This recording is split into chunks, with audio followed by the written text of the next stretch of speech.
Guys आज हम लोग अर्जेस की बात करेंगे क्योंकि अर्जेस सबसे बड़े रोड ब्लॉक्स बन जाते हैं कभी कभी हमारे लाइफ में, और बहुत अच्छी खासी स्ट्रीक भी ख़राब हो जाती है और या तो स्ट्रीक बनने ही नहीं देती इन द फर्स्ट प्लेस। तो गाइज़ देखो, अर्जेस के साथ सीन क्या है ना कि जब तुमको अर्जेस आनी शुरू होंगी ना, तो एक लेवल के बाद तुम कन्विंस हो जाते हो और तुम फाइट नहीं करते।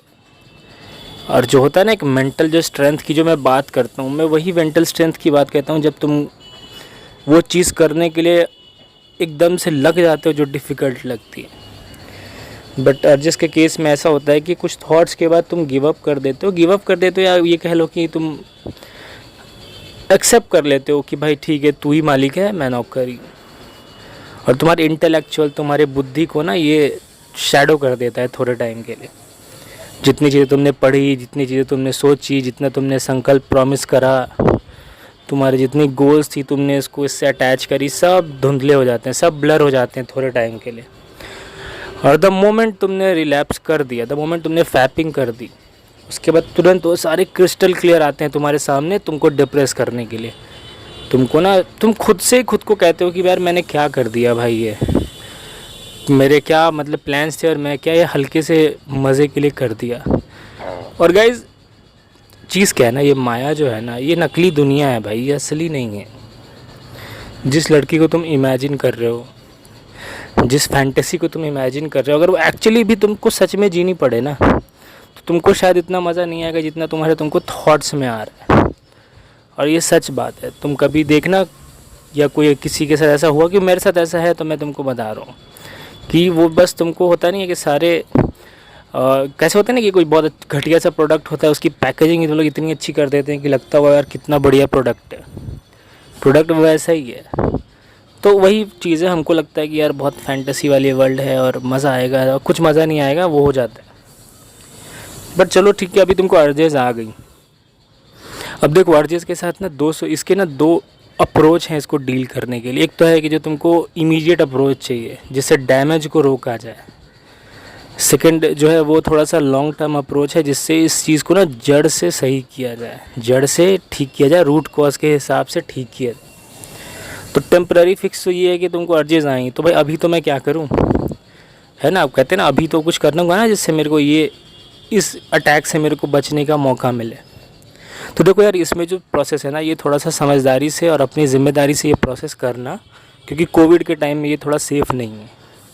और मैं भी बहुत, हालांकि हम सब घर से निकलते तो है नहीं, बट अगर तुम निकल रहे हो तो किसी हाल में बाहर तो तुम सोचना भी मत और अपनी ज़िम्मेदारी से करना। जब तुमको अर्जेस आती हैं, तुम मुंह से सांस लो तेज़ी में 10 बार, 10 से 20 बार मुंह से तेज़ी से सांस लो।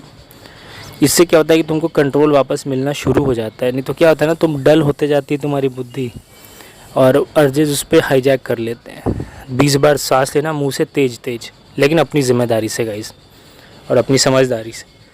इससे क्या होगा कि तुमको कंट्रोल मिल जाएगा और तुम एटलीस्ट तुम्हारा दिमाग चलने लगेगा कि भाई मेरे को अगर नहीं करना है तो क्यों नहीं करना है।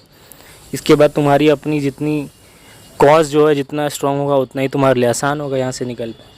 अब सेकेंड चीज़ है जो है परमानेंट रूट कॉज फिक्सिंग वाली बात है। अब देखो, सारे सेंसेस की हमने बात करी है, खाने से लेके देखना सुनना जो भी है। तो तुम सेंसेस को कंट्रोल तो नहीं कर सकते, बट तुम डेलिबरेटली जाके यूट्यूब पे वो चीज़ क्यों देखोगे जिससे तुमको लगता है कि अर्जेस आएंगी। या फिर इसका एग्जैक्ट अपोजिट समझो, क्या नहीं देखना है वाली बात छोड़ दो और क्या देखना है वो वाली बात सोचो। जाके वो वीडियोस उठते ही देखो जो तुमको तुम्हारे काम के लिए, तुमको तुम्हारे स्पिरिचुअल जर्नी के लिए, तुमको तुम्हारे सक्सेस के लिए चाहिए। ठीक है, पहले उनमें अपनी स्टार्टिंग की सारी एनर्जी अगर उसमें डाल दोगे तो बची हुई एनर्जी में इतनी एनर्जी या इतनी स्टेमिना या जो भी कह लो, इतना कैलिबर नहीं होगा कि वो तुमको भी इधर उधर ले जा सके।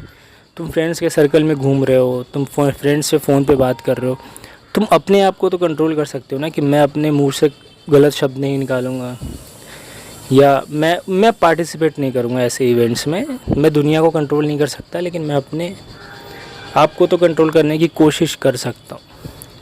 तो अपने सेंसेस के थ्रू कुछ भी नेगेटिविटी जाए, इस चीज़ को कंट्रोल करो। जाए मतलब बोलने के कॉन्टेक्स्ट में कह रहा हूँ।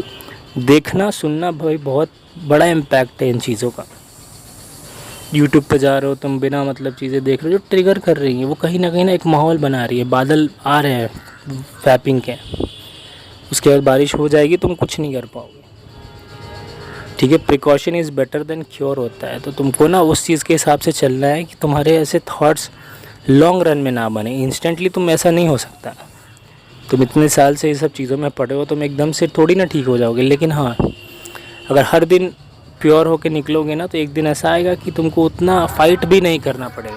और गाइस, कभी तुमने सोचा है कि ये जो फैपिंग के जो थॉट्स आते हैं वो इतने स्ट्रॉन्ग कैसे हो जाते हैं? या खाने की कुछ अनहेल्दी खाने की अर्जेस होती है, ये इतनी स्ट्रॉन्ग क्यों हो जाती है? या पॉर्न देखने की भी अर्ज इतनी स्ट्रॉन्ग क्यों हो जाती है? यार, तुमने उन सेंसेस को इतना फीड किया है ना, इतना उनको खिलाया है ना, कि वो इतने स्ट्रॉन्ग हो गए हैं। अगर तुम उसको रोकोगे ना, वो धीरे धीरे वीक हो जाएंगे। और एक्सपीरियंस से ये बात कह रहा हूँ, आगे भी बताऊँगा गाइस। Thank you.